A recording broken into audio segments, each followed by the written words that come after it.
Mga kapatid, pag-ibig at kapayapaan po ng Diyos ang patuloy na manatili po sa atin.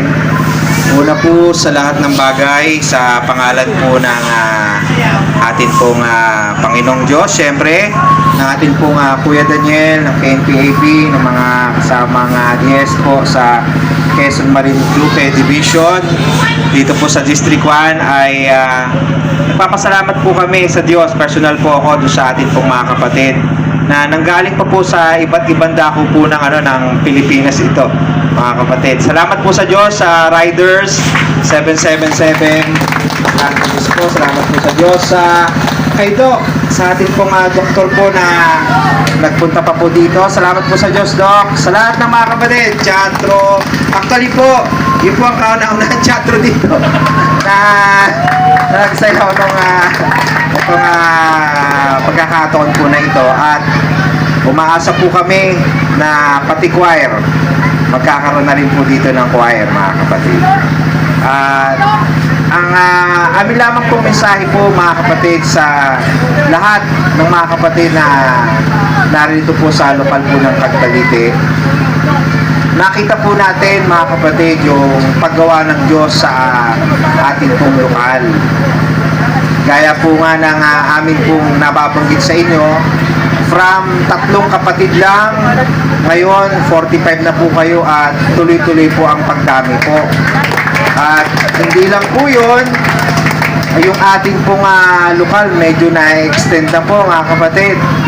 Imagine nyo po ito, kung ilalagay natin nung nakaraan, masyadong marami na po. Pero ngayon ay na-accommodate po tayo ng ating pong lokal.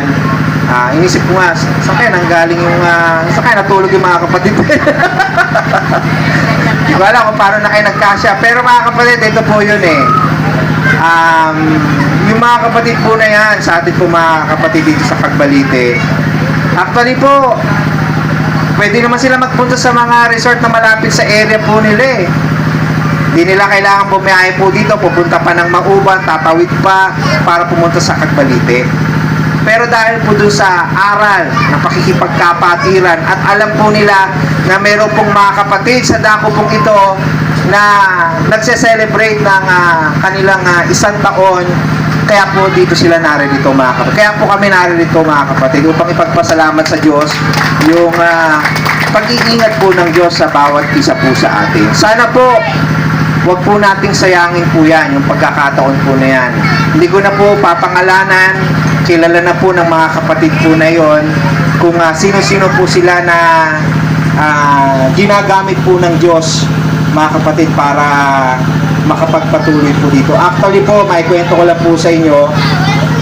Nung unang binanggit po sa akin na magkakaroon daw po ng lokal dito, sabi ko, wala naman tayong kapatid doon, ba't magkakaroon ng lokal doon? Yung una pa, di Brad, meron 2 nakikinig doon. May 2. Sila Brad. Sila Brad Dexter po yun.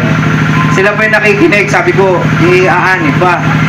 Di, basta maglalagay daw ng lokal. Eh, syempre po, libre na, maglalagay daw ng lokal eh. Kaya pagpunta po namin dito, mga kapatid, dyan ang nakatayo. Yan. Maluwag po sila no kasi 3 eh. Maluwag na maluwag sa kanila dahil 3 pa lang po sila, mga kapatid. Pero paglaon po ng linggo, kapatid natin na dumadayo kung saan-saan. Hindi para mag-enjoy lang, no, Brad Jong? Nakagaya mo. Kagaya kong gala. Ayan, punta tayo dito sa mga kapatid nating MCGI Loop Riders. Tawag tayo sa philanthropic bikers. Sino ba ang pwede? Yan. Sino ba? Nagtuturuan na dito, medyo. Ayan. Ito po si brother. Bro, ano po pangalan nila? Brad Bobby po. And Brad Bobby, may tanong lang po ako. Kasi syempre, di ba, sarap sa feeling ng gumagala-gala eh. Yung pupunta ka kung saan-saan, wala kang masyadong iniintindi. Pero yung hindi naman ganun lagi yun eh, di ba, Brad Bobby?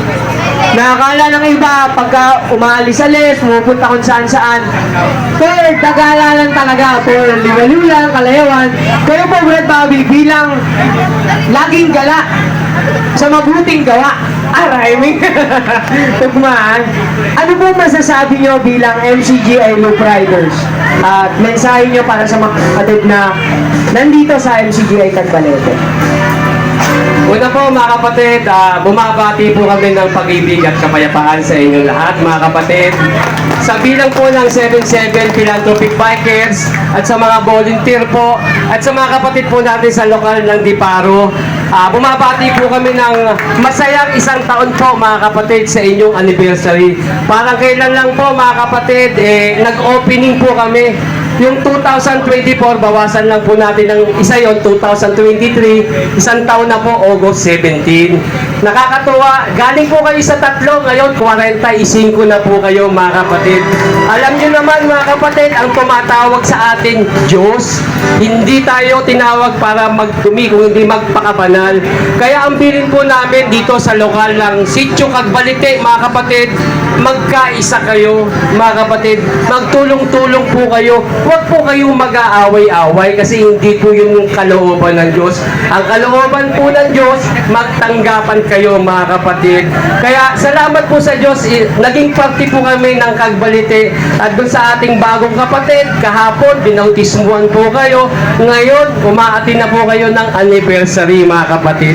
Sipagan nyo mga kapatid, loobin, bigyan po tayo ng maraming anniversary at marami pang mga kapatid na makakasama natin para magpasalamat sa Diyos mga kapatid. At sa amin pong mga 77 bikers, yun nga po, isa po sa narinig ko kay Kuya, yung kung magbabakasyon po tayo mga kapatid, sa lokal na.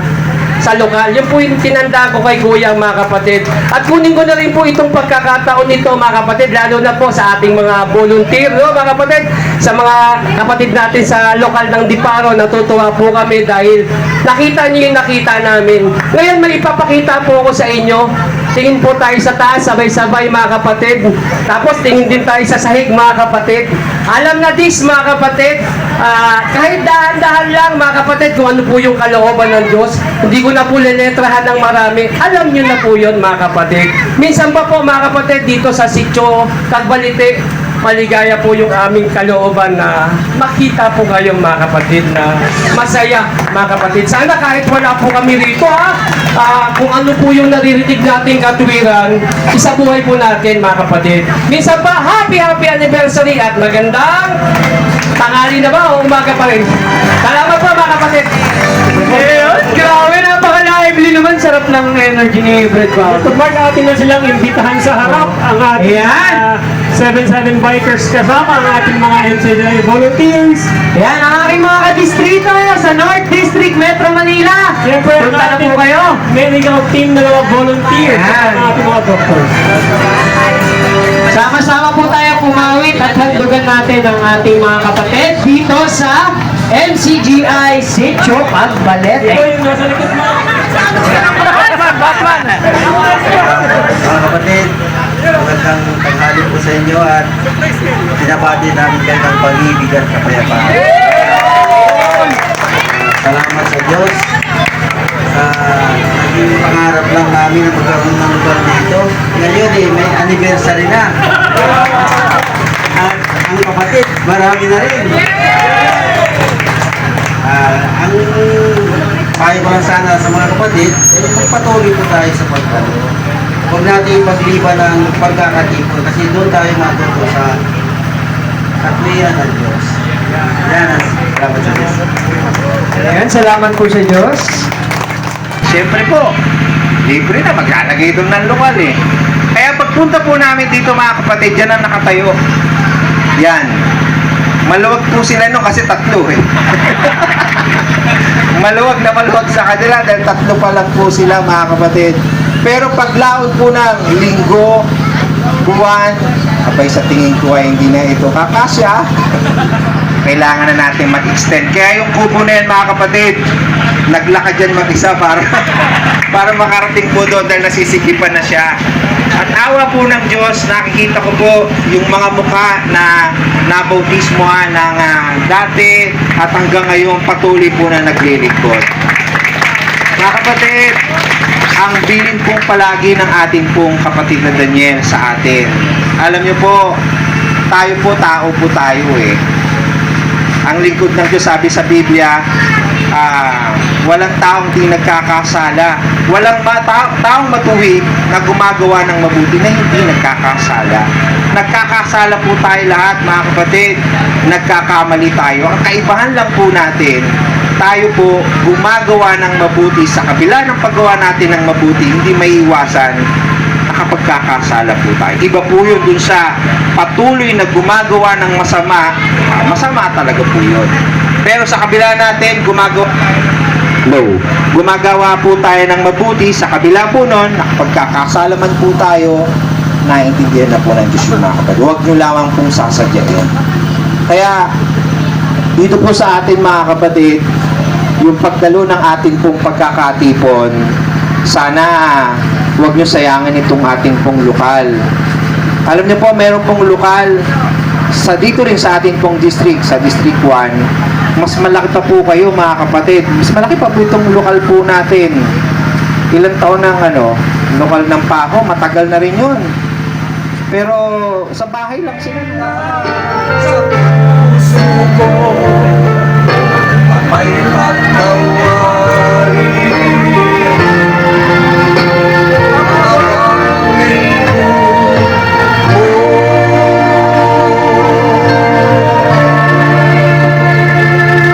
Salamat sa Diyos, salamat sa Diyos po.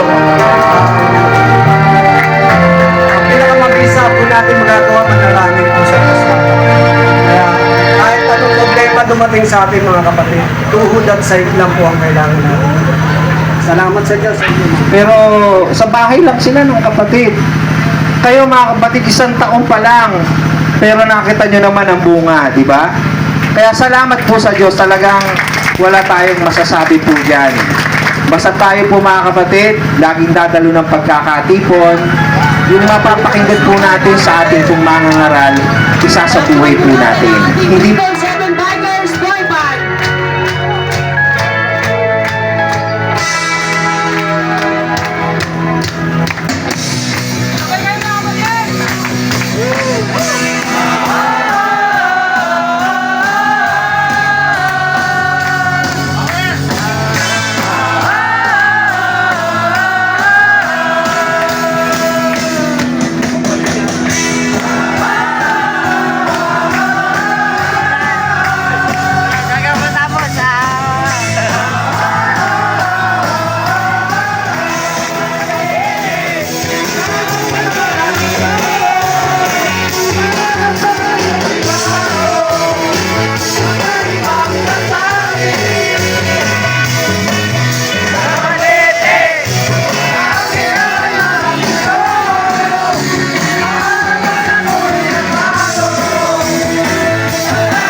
sa'yo, huwag kang iiyak ha.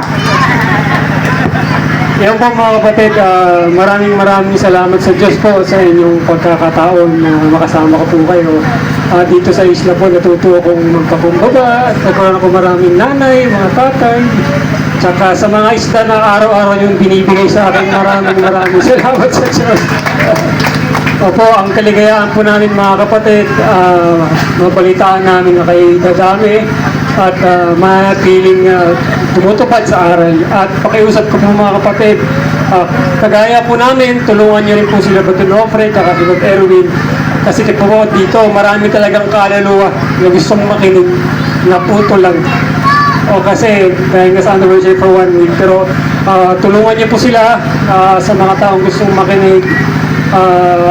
Bahala na po ang Diyos na gumanti po sa ating lahat mga kapatid. Muli po, miss ko po kayong lahat. Tsaka pasensya na po at talagang napakadami kong pagtulong sa inyo lahat. Muli po, happy 1-year anniversary po sa ating lahat. At i-announce ko na rin po, habang binibigyan po kayo ng pagkain, ay meron pong haharana sa inyo mamaya. Ayun. Sige, pwede na magpakain. Sige po, huwag na,